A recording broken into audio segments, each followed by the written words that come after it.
Et frères et sœurs, bonjour.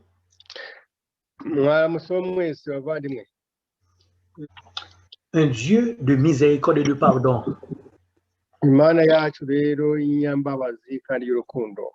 Le titre du sermon d'aujourd'hui, un Dieu de miséricorde et de pardon.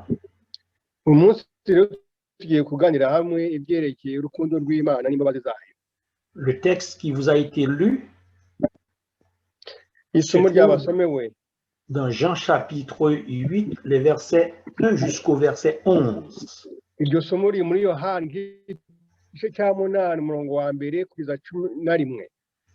Jésus se rendit à la montagne. Alors, vous allez lire dans votre langue.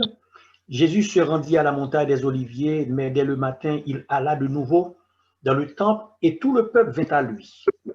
S'étant assis, il les enseignait. Alors, les scribes et les pharisiens amenèrent une femme surprise en adultère et la plaçant au milieu du peuple. Ils dirent à Jésus, Maître, cette femme a été surprise en flagrant délit d'adultère.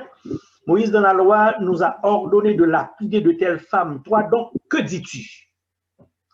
Il disait cela pour l'éprouver afin de pouvoir l'accuser. Mais Jésus s'était abaissé, écrivait avec le doigt sur la terre. Comme il continuait à l'interroger, il se releva et leur dit que celui qui est sans péché jette le premier la pierre contre elle. Et s'étant de nouveau abaissé, il écrivait sur la terre. Quand ils entendirent cela, accusés par leur conscience, ils se retirèrent un à un, depuis les plus âgés jusqu'au dernier. Et Jésus resta seul avec la femme qui était là au milieu. Alors, s'étant relevé et ne voyant plus que la femme, Jésus lui dit, Femme, où sont ceux qui t'accusaient? Personne ne t'a-t-il condamné? Elle répondit, Non, Seigneur. Et Jésus lui dit, Je ne te condamne pas non plus. Va et ne pêche plus. Prions le Seigneur. Notre Père, notre Dieu, tu veux nous parler aujourd'hui à travers cette expérience vécue par Jésus par rapport aux hommes méchants et criminels. Et nous sommes assis aujourd'hui, nous voulons que tu nous parles, comment que nous devons nous comporter. Nous te supplions d'enlever l'homme en question, que ce ne soit pas une affaire de joie, que ce soit une affaire de Saint-Esprit. Parle à ton peuple, canalise-nous et dirige-nous. Nous comptons sur toi, assiste-nous puissamment par ta présence. Nous t'en prions en Jésus notre Sauveur. Par lui et pour lui, soit honneur, gloire, magnificence, dès à présent et pour toujours. Amen. Un Dieu de miséricorde et de pardon.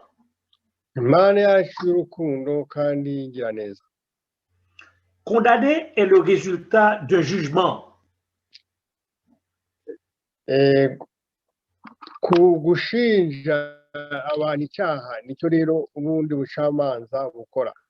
Le mot utilisé en hébreu pour juger, c'est shaphat. Et le mot grec, c'est krimo, qui signifie décider entre deux personnes en conflit pour établir le droit de l'un vis-à-vis de l'autre.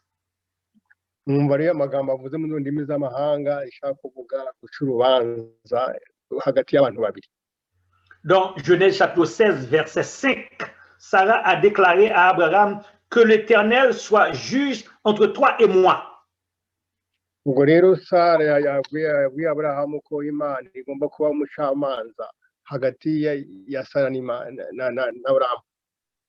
Ce verbe katakrimo, signifiant condamner, a été appliqué dans le cas de Jésus d'après Matthieu 20, verset 18.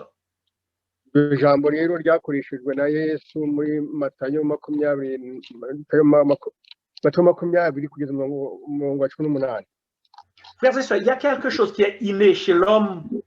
Il y a quelque chose qui est inné chez l'homme, et c'est le vouloir de juger, le vouloir de voir l'autre différemment de soi.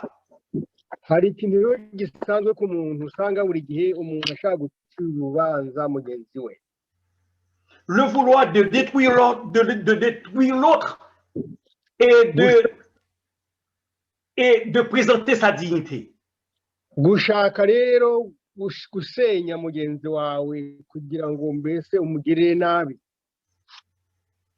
La peur de se voir en face afin de n'avoir pas honte de ses actes personnels. Pardon, s'il vous plaît? J'ai dit la peur de se voir en face afin de n'avoir pas honte de ses actes personnels.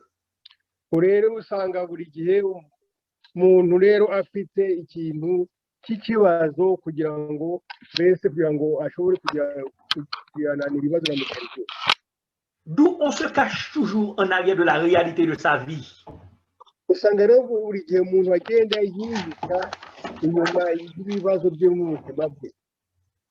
Dans cette histoire que nous venons de lire, nous allons analyser quelques mots clés tels que les scribes, les pharisiens, que furent-ils? Igitekerezo tumaze rero gusoma tugiye kurebera hamwe amagambo abafarisayo bakoreshaga mbese bashaka guhimana. Nous allons non seulement regarder les pharisiens et les scribes, qui furent-ils, mais nous allons voir également le traitement de la femme dans cette société patriarcale à l'époque. Tugiye kureba rero ibibazo by'abafarisayo n'uriya mudamu ukuntu bamugenje muri ibyo bibazo by'icyo gihe. Les pharisiens, ils étaient considérés comme le plus grand parti en Galilée. Abafarisayo rero bwari ubwoko bwari busa naho bukomeye aho ngaho i Galilaya. Ils étaient constitués des scribes et des rabbins.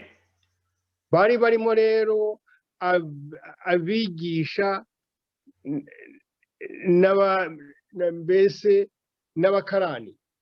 Lorsqu'on parle de rabbin, ici, frères et sœurs, on fait référence aux responsables religieux. Ubundi iyo bavuze ijambo umurabe ni abantu mbese b'abayobozi b'itorero cyangwa b'idini. Tout ceci pour vous dire que les pharisiens, ils étaient des rabbins.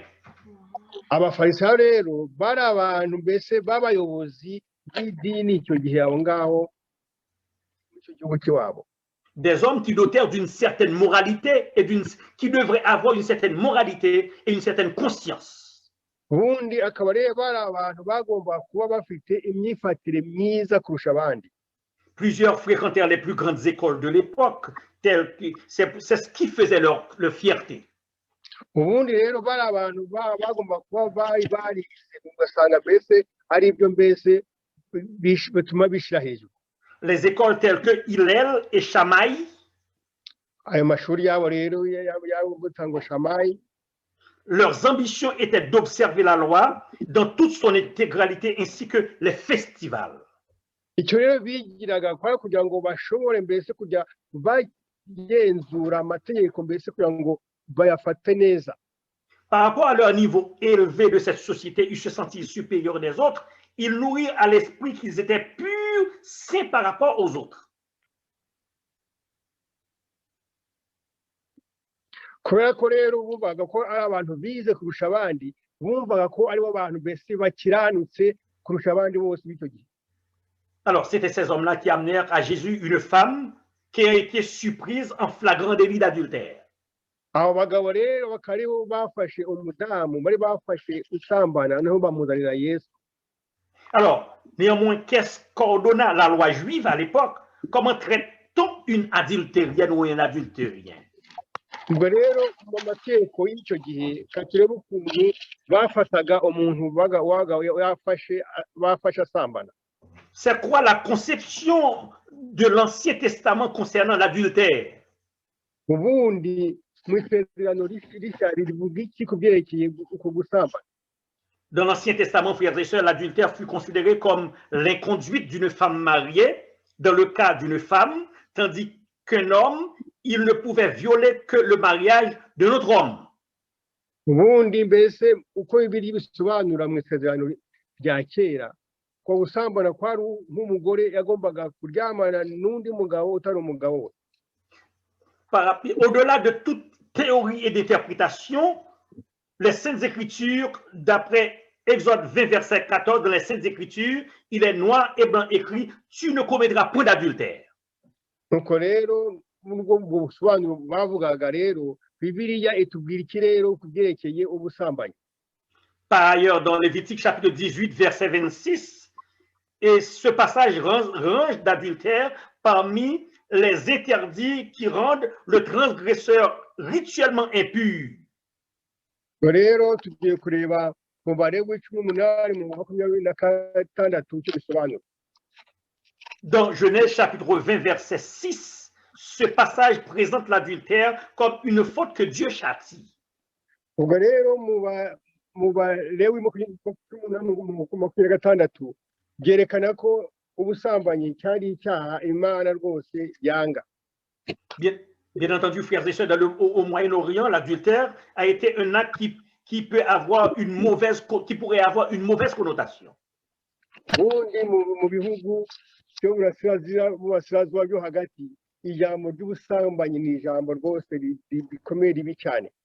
En Égypte, en Mésopotamie, l'adultère est qualifié de grand péché. Donc muri Mesopotamiya muri Egiputa bivuga ko ubusambanyi ari icyaha gikomeye cyane.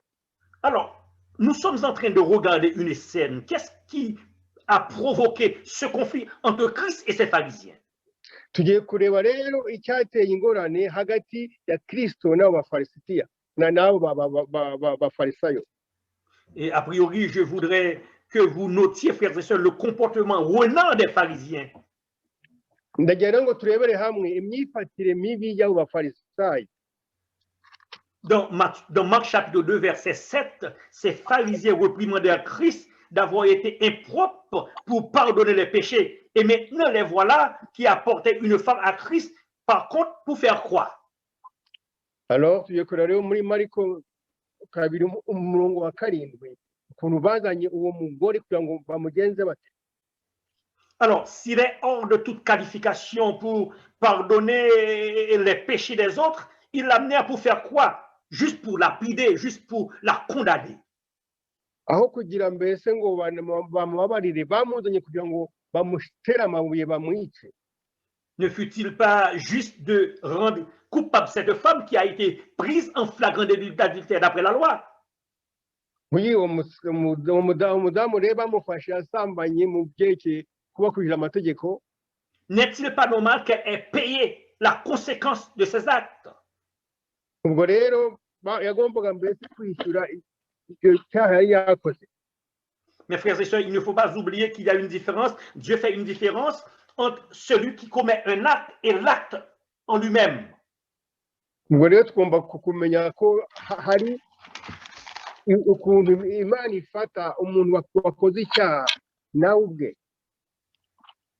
Alors Dieu, la manière dont il juge certaines scènes, il regarde la personne pour qui Jésus vint et mourut sur la croix. Il regarde cette personne qui est sienne différemment de l'acte que la personne a commis. Ubwo rero ubundi Yesu wadupfiriye ku musaraba areba ukuntu umuntu yakoze icyo cyaha n'ukuntu mbese uwo muntu wagikoze agomba kuba kumera. Frères et sœurs, c'est cette dimension non comprise qui souleva toute la différence entre l'attente des pharisiens et la décision de Christ vis-à-vis de cette pauvre femme. Ubwo rero urabona rero uko Yesu yabifashe ntabwo ari uko abafarisayo bafashe icyo cyaha uwo mudamu yari yakoze. Si vous lisez en profondeur, vous allez découvrir quelque chose apparemment bizarre. Iyo musomye rero ririya somo muzabona ukuntu harimo ikintu gitangaje. Ce sont des hommes qui amenèrent une femme vers Jésus. En outre, où est l'homme, le partenaire de cette femme? Ubwo rero n'abo bagabo bazanye rero uwo mudamu bamuzaniye Yesu.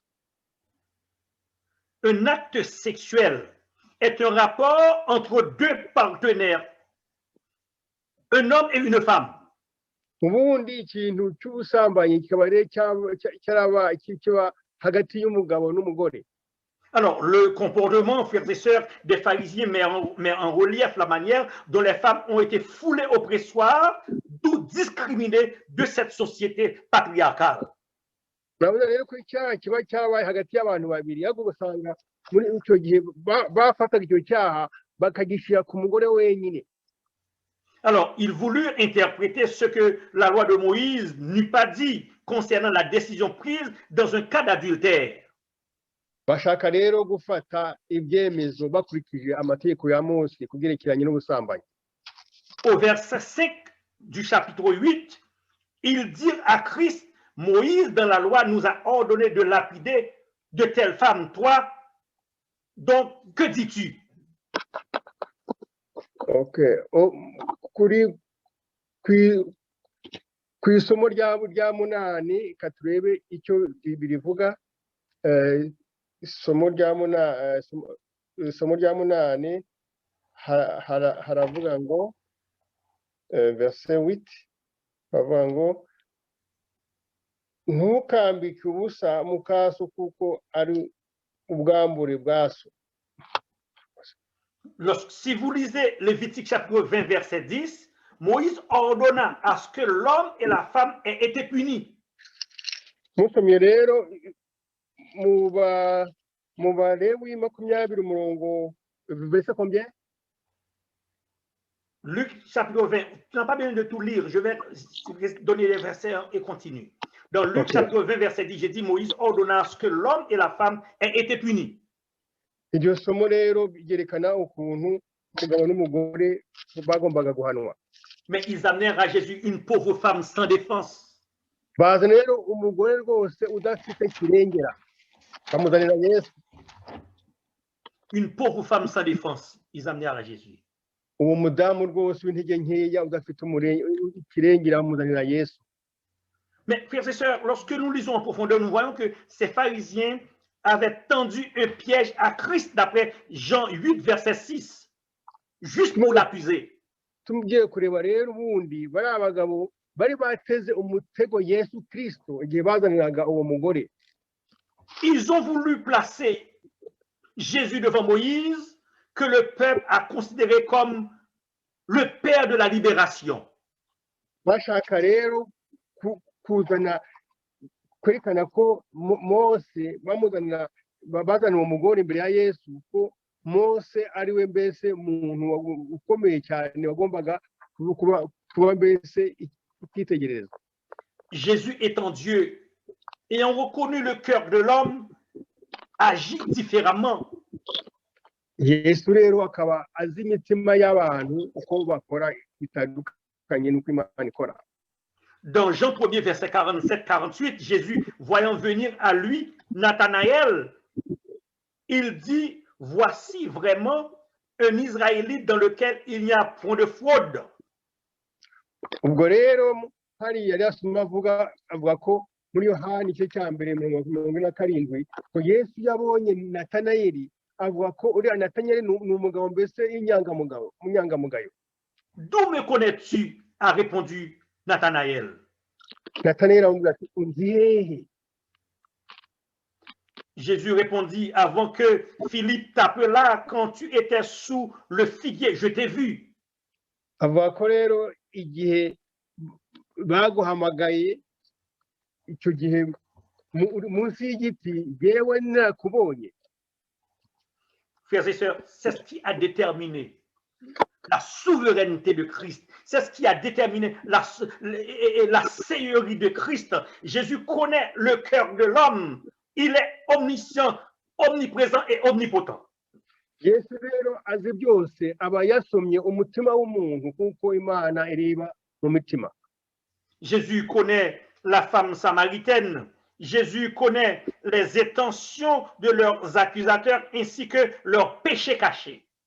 Imana rero yarizi uwo mugore kandi azi icyo abafarisayo bashaka mbese n'ibyo bari bafite mu mitima yabo bashaka gukorera nabi uwo mugore. Jésus regarda ces pharisiens qui ont amené avec eux cette femme. Jésus les regarda droit aux yeux, courba sa tête et commença à écrire leurs péchés. Yesu rero abonye abafarisayo bazanye uwo mugore abareba imitima yabo areba imitima yabo ukuntu baranyabyaha ubwo yubika umutwe atangira kwiyandikira hasi. Après avoir fini d'écrire leurs péchés, et ces hommes-là ne savaient pas qu'est-ce que Jésus était en train d'écrire par terre. Jésus leva la tête et demanda à la femme où sont ses accusateurs. Lorsqu'ils ont remarqué que Jésus était en train d'écrire leurs péchés, ils regardèrent et ils partirent en courant.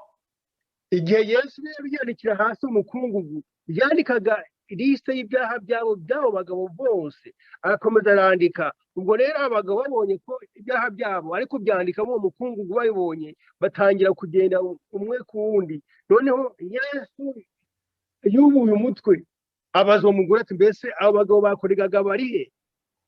Jésus a dit, mais puisqu'ils ne t'ont pas condamné, mais moi non plus je ne le fais pas, alors va et ne pêche plus. Kubera ko rero ntacyo bagukozeho bataguca urubanza ngo mbese bagushinja icyaha, bagiye nanjye nta kintu ngushinje, ndakuretse igendere kandi ntuzongere gukora icyaha. Un Dieu de miséricorde, de justice et de pardon a visité cette femme en ce jour. Imana rero y'inyarukundo kandi igira imbabazi yabonye uwo mudamu mbese imugirira neza aramureka arigendera. Nous sommes appelés à être miséricordieux comme Christ. Tugomba rero kugira urukundo nka Yesu Kristo. Jésus, il a offert à cette femme deux choses, le pardon de Dieu et la miséricorde de Dieu. Ubwo rero Yesu yahaye ibintu bibiri, imbabazi n'urukundo rw'Imana. Dans les béatitudes de Matthieu 5, il est dit, heureux les miséricordieux car ils obtiendront miséricorde. Rero bavuga ko abantu b'abanyambabazi muri Matayo 20:25 nuko havuga ko ngo hahirwa abagira abanyambabazi kuko aribo bazagirirwa imbabazi. Frères et sœurs, si nous avons Christ en nous, si nous sommes laissés pénétrer par l'Esprit de Dieu, nous ne pouvons pas ne pas avoir les entrailles de miséricorde. C'est pourquoi il est écrit, soyez miséricordieux envers tous ceux qui veulent avoir de la miséricorde.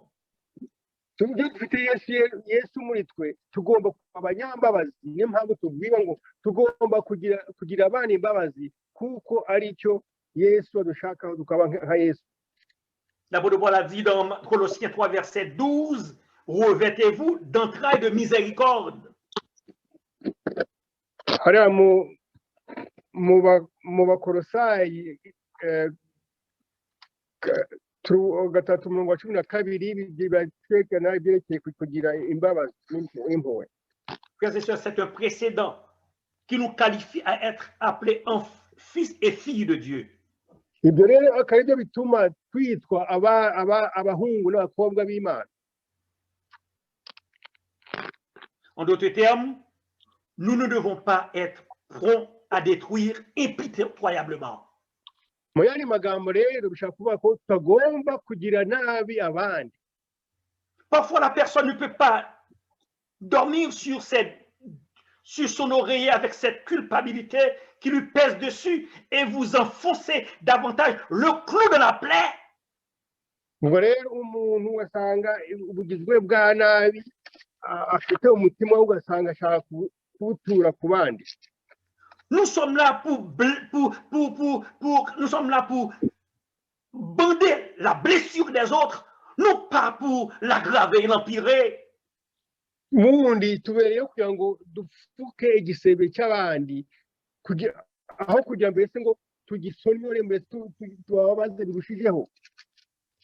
Le frère a péché, le diacre a péché, ces personnes se sentent bouleversées. L'Église devrait être un moyen de réconfort pour cette personne, non pas la réconforter dans son péché, mais la rétablir afin que la personne puisse avoir une relation étroite avec son Dieu. Iyo umuntu rero yakoze icyaha abana b'Imana ho mu itorero, iyo umuntu yakoze icyaha tugomba kumwegera tukamufasha aho kugira ngo tumugire nabi tumushyiraho icyaha cyane mbere tumugira nabi cyane bituma ahubwo tumutesha agaciro. Les entrailles de la miséricorde qu'il s'agit ici, frères et sœurs, est synonyme d'une profondeur de pitié et de compassion. Ubundi kugira neza bishaka kuvuga ari kugira urukundo n'ubugwaneza. C'est pas une pitié apparemment à part entière pour se faire voir, mais le résultat d'une parcelle de Dieu en soi pour comprendre l'autre tout en se mettant à sa place, poussé par l'amour de Dieu. Ntabwo rero ari imbabazi zisanzwe ahubwo ni ibintu Imana idushakaho kubera urukundo rwayo kugira abandi imbabazi n'urukundo. L'Église, frères et sœurs, doit être un rempart pour les affligés. Bundi ntabwo tugomba kubabazanya abavandimwe. pour tous ceux qui sont maltraités par les vicissitudes de la vie. kuba abantu hari abantu rero bagirwa nabi mu buzima dufite bwa buri munsi. L'Église doit être un oasis de paix pour tous ceux qui sont bouleversés. Ubundi itorero rigomba kuba ahantu abantu bamuriwe nabi bashobora kugira uguhungira. L'Église doit être un oasis pour tous ceux qui sont rejetés et opprimés. Itorero rikaba ahantu abantu b'intabwa bamuriwe nabi, mbese bamuriwe nabi mu buzima bwabo, ko sosiyete yagiriye nabi bagomba guhungira kugira ngo bagire amahoro. Les gens que la société n'a pas besoin devraient trouver son refuge à l'intérieur de l'Église pour être réparés à travers l'Esprit. Abantu rero babashoboka kuba barabaye intabwa mbese mu miryango yabo no mu gihugu, bagomba kuza mu itorero no akabaho ari ahantu haba mbese kugirwa neza, bagakizwa imitima yabo ikaba yagira amahoro. L'Église doit être un oasis pour tous ceux qui sont condamnés injustement. Ubundi itorero ni ahantu abantu baba baciriwe imanza z'amahumbi cyane, babarenganya, abantu bakaba mbese bahabonera amahoro. L'Église doit être un oasis pour tous ceux qui sont marginalisés. Mu itorero rero akaba ariho abantu basuzuritse mbese basuzugurwa, babaye insuzugurwa, bagomba kuza mbese bakahabonera amahoro. Frères et sœurs, c'est la mission de l'Église. Ubundi uwo ni umurimo w'itorero. C'est votre mission, frères et sœurs. Nicyo kintu itorero rigomba gukora, abavandimwe. Laissez-vous investir par l'Esprit pour regarder ceux qui sont dans le besoin afin de pouvoir voler à leur secours. Tugenera kugira umwuka wera w'Imana kugira ngo tujye tureba abantu badukeneye kugira ngo tubafashe. Nous ne devons pas être les premiers à lever la main pour condamner, pour détruire. Ntabwo tugomba kuba abanyambere bagomba gucira abantu hiteka kugira ngo tubacire imanza. Dieu vous a appelé dans son ministère à dessein pour réparer les ponts qui sont cassés, pour réparer ceux qui sont découragés. Imana rero yaduhaye iyo inshingano yo kugira mbese ngo dusane imitima y'abantu bacitse intege kandi bamerewe nabi. C'est pourquoi que l'apôtre Paul a dit dans Colossiens 3, verset 16, revêtez-vous d'entrailles de miséricorde. Niyo mpamvu rero Yesu yavuze mu Bakolosayi 3 umurongo wa 16 yaravuze ngo 16 bavuga ngo ijambo rya Kristo ribe muri mwe rigwiriye rifite ubwenge bwose, mwigishanye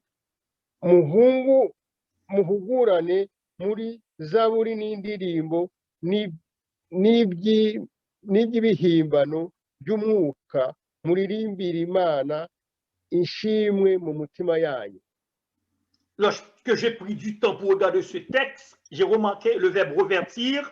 En grec, c'est endoucis, qui signifie s'habiller, porter sur soi. Narebye rero iri somo hangaha ntanga mbese ko umuntu agomba kwambara ijambo yakoresheje ngo byo kwambara mbese uwo mwambaro. La racine du mot entraille en grec, c'est splashnon, signifiant douceur, patience. Iryo jambo rero avuze mu Kigiriki ikavuga ko ishaka kuvuga mbese kwihangana kandi ugacisha makeya. Ceci étant dit, l'apôtre veut nous faire savoir, nous devons nous revertir de la douceur, de la patience envers ceux qui sont courbés. Bishaka kuvuga rero ngo tugomba kwambara kwihangana ku bantu bamerewe nabi. Parfois la personne vient vers nous, elle est courbée. Au lieu de la redresser pour l'aider à prendre le pied pour avancer, nous cassons ce bois qui est déjà courbé. Par notre façon de faire, notre jugement, notre apparence de piété, nous essayons de faire beaucoup plus de mal que de faire du bien pour sortir cette personne de cette situation si difficile dans laquelle elle se trouve. Umuntu rero adusanze akambakamba kubera ibibazo n'agahinda n'ibintu byose akababara afite, ntabwo tugomba ahubwo kumuhungabanya ngo tumwice n'abavuga birenzeho, kuko dushaka ku buryo twamufasha kugira ngo umuntu wahungabanye mbese tumufashe umutima we tumufashe amererwe neza. Lorsqu'une femme, une mère donne naissance à un enfant, il est dit que l'enfant sort de ses entrailles. Iyo umugore abyaye umwana bavuga ko yamuvuye mu nda. Ça veut dire c'est le produit de ses tripes. Ubundi akaba mbese ari nk'urubuto rwe. C'est ainsi que nous devons nous comporter pour sympathiser et comprendre des malheureux sans asile. Natwe rero niko tugomba gukora mbese tugashaka gufasha abantu bafite umubabaro bamerewe nabi. Vous voyez que Jésus, il a pris du temps pour écrire les péchés de ces hypocrites par terre, voleurs, menteurs, hypocrites, fornicateurs. Muzi rero ko Yesu yafashe igihe yandika ibyaha by'abo bantu hasi, abantu bamaze kuba uwo mugore yandika hasi ko ari abajura, ko abagize ba nabi, ko ari abicanyi, abyandika byereka abantu. Même là encore, Jésus a eu de la pitié pour eux. Jésus n'a pas écrit comme Job a dit. Il faut écrire avec un burin de fer sur un roc. Jésus a écrit leurs péchés sur le sable. Le vent peut passer et toutes les effacer. Yesu rero nubwo abantu yabonye abanyabyaha ntabwo yanditse ibyo byaha byabo ku rutare kugira ngo mbese ayo byo byaha byabo bigume bigaragara kuri ubwo butare, ahubwo yabyanditse mu mukungugu kugira ngo nyuma yaho bisibangane bizongera kugaragara. Ils ont tous obligé en un instant oublier cette femme et regardèrent par terre le secret de leurs fonds intérieurs. Ubwo rero muzi ko Yesu yarebye imitima y'abo bagabo abereka mbese ibanga ry'iyo mitima yabo. Il partit et la laissèrent tranquille. Rero abagabo bahita bigendera baresiga uwo mugore aho ngaho. Frères et sœurs, lorsque vous avez des problèmes à l'intérieur de l'église, la personne la plus correcte, la personne la plus normale vers qui aller, c'est Jésus. C'est lui seul qui peut vous comprendre. Ubundi iyo umuntu afite ibibazo mu itorero n'umuntu nka Yesu Kristo ufite umutima nk'uwa Yesu Kristo ariwe ushobora kumva uwo muntu ufite ingorane zikomeye. Tandis que Jésus, il est un Dieu de miséricorde et de pitié, mais il ne cautionne pas avec le mal. Jésus a dit à cette femme, je te pardonne, va et ne pêche point. Nubwo Yesu ari Imana y'imbabazi n'urukundo, ntabwo Yesu akunda icyaha. Yabwiye umugore ati, ntabwo nguciriyeho iteka, genda ariko ntuzongere gukora icyaha. Cette femme, bien entendu, fut coupable de ses actes. Elle devrait être punie. Mais Jésus a vu un acte d'injustice à ce sujet. Car ceux qui l'ont amené vers lui ont été les bénéficiaires de cet acte. Ubundi uwo mugore yagombaga guhanwa, ariko Yesu yarebye abo bagabo bari bazanye uwo mudamu n'imitima yabo mibi, uko icyo bazanye uwo mugore kuko ari kumugira nabi gusa. Frères et sœurs, de tous les temps, Jésus s'est toujours battu contre l'injustice sociale. Ubundi kuva kera Yesu yagiye igihe cyose arwanira mbese ko haba ibyerekeye kurenganura abantu. Il a été haï, il n'a pas été aimé par les grands parce qu'il défendit la cause des opprimés. Yesu kubera ko yarwaniriraga abantu badashoboye babintege nkeya, abantu baramwangaga cyane umwuka kuko babonaga mbese abantu b'abanyabyaha atabashobora kubagira nabi. Que ce soit au niveau de race tel que juifs et samaritains, que ce soit au niveau de classe tel que grand et petit, que ce soit au niveau d'attributs tel que riches et pauvres, Jésus était là pour défendre la cause de tous les opprimés. Hari no kubyerekeye by'amoko, abasamaritani n'abayuda, abagereki n'abayuda, abakene, abapagani n'abatarapagani, abakene n'abanyabyaha n'abakiranutsi. Icyo gihe Yesu buri gihe yagombaga kurwanira ishyaka ry'umuntu mbese abantu bashaka kurenganya. C'est pourquoi que la tâche de Christ était très dure. C'est pourquoi que Jésus a été persécuté. C'est pourquoi que Jésus n'a pas été aimé par les autres. Parce que Jésus devait se tenir debout pour défendre les pauvres. Vous et moi, nous avons cette responsabilité dans un monde de justice. Nous devons avoir les sentiments de Christ pour défendre la cause de justice sociale dans cette société. kuba ko Yesu yagira ishaka cyane ry'abantu b'abakene n'abantu bamerewe nabi, abantu bamwagaga umwuka, natwe rero tukaba tugomba kugira ishaka nk'irya Yesu Kristo kugira ngo mbese ngo tukore ukuntu dushobore kuba tugiriye impuhwe abantu bose babona muri communauté baba bafashwe nabi. Et les sentiments de Christ, cela peut vouloir signifier que nous devons avoir les sentiments de Christ pour nourrir les affamés. Nous devons avoir la compassion de Christ pour libérer les marginaux de la société. Et par ceci, nous serons appelés fils et filles de Dieu. Impamvu rero tugomba kuba nka Yesu Kristo buri gihe cyose twaba dushobora gufasha abantu batishoboye, tugaburira abakene, dufasha abatishoboye, tugira impuhwe abakene, kugira impuhwe bese kugira ngo igihe cyose tube dushaka gushikira umuntu wese urenganwa ukeneye ubufasha. Que le Seigneur vous aide aujourd'hui à ne pas être prompt à sauter sur vos pieds pour juger et condamner les démunis, ceux qui les sans noms, mais nous sommes là pour protéger les sans noms. Nous sommes là pour protéger les piétinés de la société. Nous sommes là pour protéger ceux qui n'ont pas de recours. Nous sommes là pour protéger ceux qui n'ont pas de contact. Nous sommes là pour les faire savoir qu'il y a un Dieu qui les aime. Nous sommes là pour les présenter devant cette société corrompue, remplie de justice. Tugomba tukaba turi mu rugamba rukomeye cyane rwose turwanira ishaka ry'abantu b'inshiki, abantu barenganye muri communauté nk'abantu b'abakene, abantu batagira mbese bafashe nkaho nta gaciro bafite. Abo bantu tukaba tugiye cyose twiteguye kubarwanira ishaka kugira ngo iyi si yose rwose imeze nabi, itagira urukundo, itagira n'impuhwe, kugira ngo abantu bamererwe nabi dushobore kubabera mbese ubuhungiro. Dieu m'a fait une grâce. Je ne sais si il vous l'a fait également. Dieu m'a donné une puissance. Il m'a donné un pouvoir pour regarder les gens au blanc des yeux, qui que vous soyez, pour dire les choses telles qu'elles sont. J'ai pas peur de qui que ce soit depuis c'est l'injustice. J'ai pas peur de qui que ce soit depuis c'est quelque chose qui est malsaine. J'ai pas peur de qui que ce soit de dire les choses droites. Parfois, même je peux risquer mon travail. Parfois, je peux risquer n'importe quoi. Mais lorsque l'Esprit de Dieu est avec vous, vous dites les choses telles qu'elles sont. 1000 tombent à tes côtés, 10 000 à ta droite. Tu ne seras pas atteint de tes yeux. Tu verras la rétribution des méchants.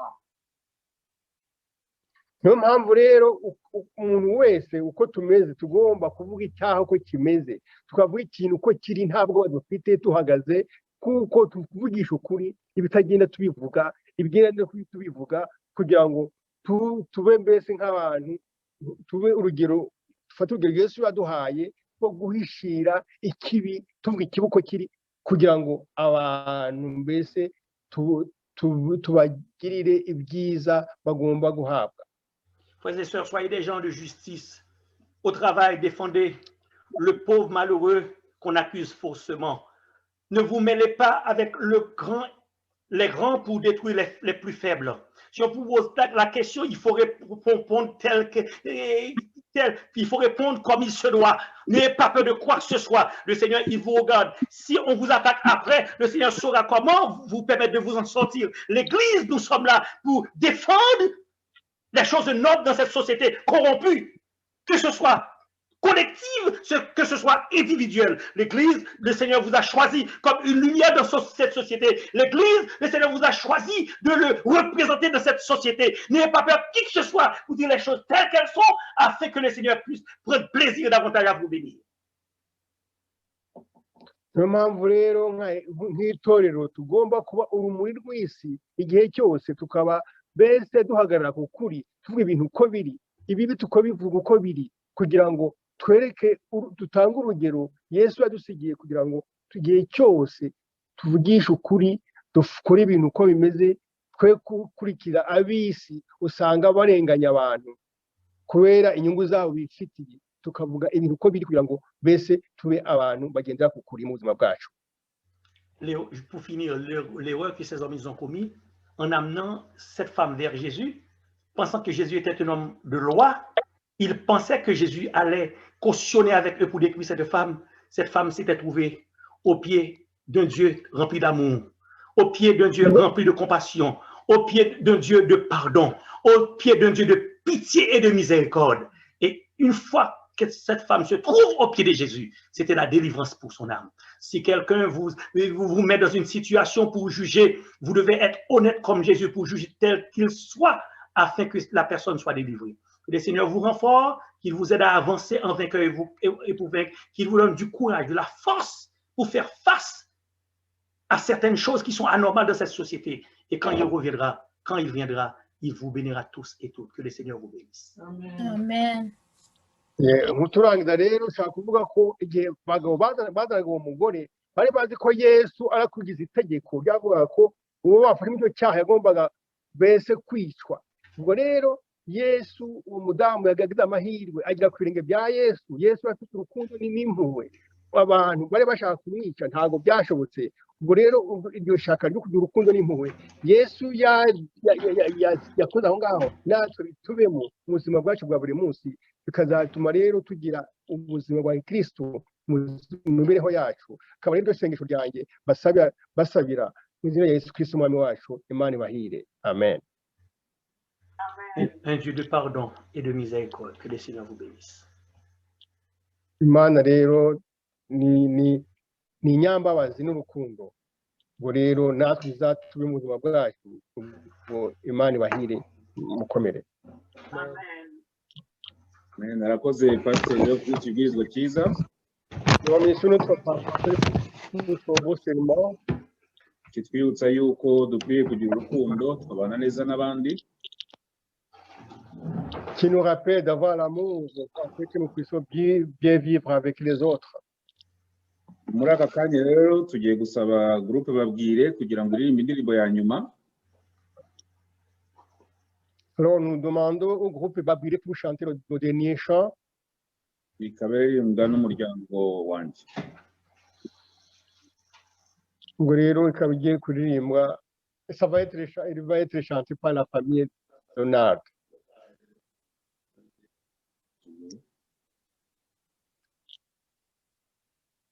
Indirimbo y'ijana na mirongo ine na kane.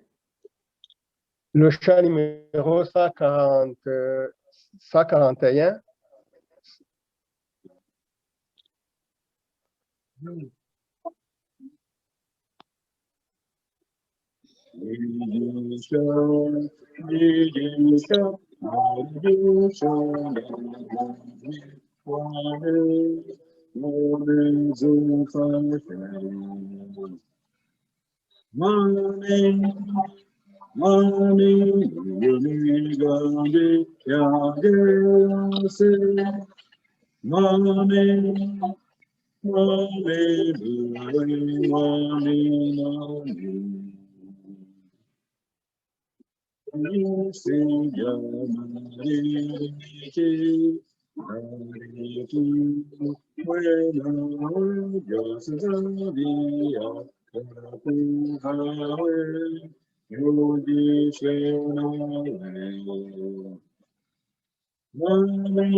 Seigneur notre Père, notre Dieu,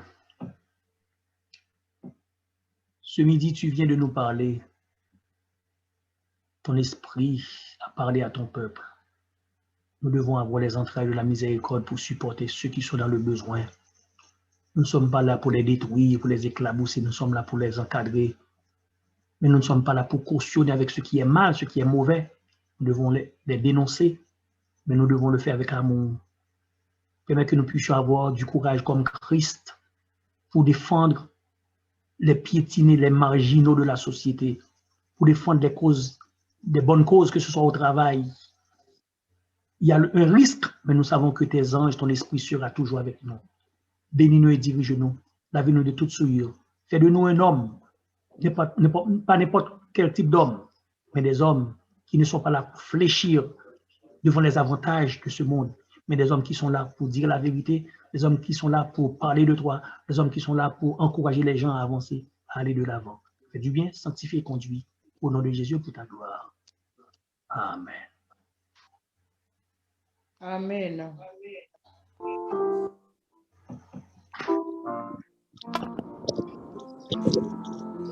Que la grâce de Dieu soit sur toi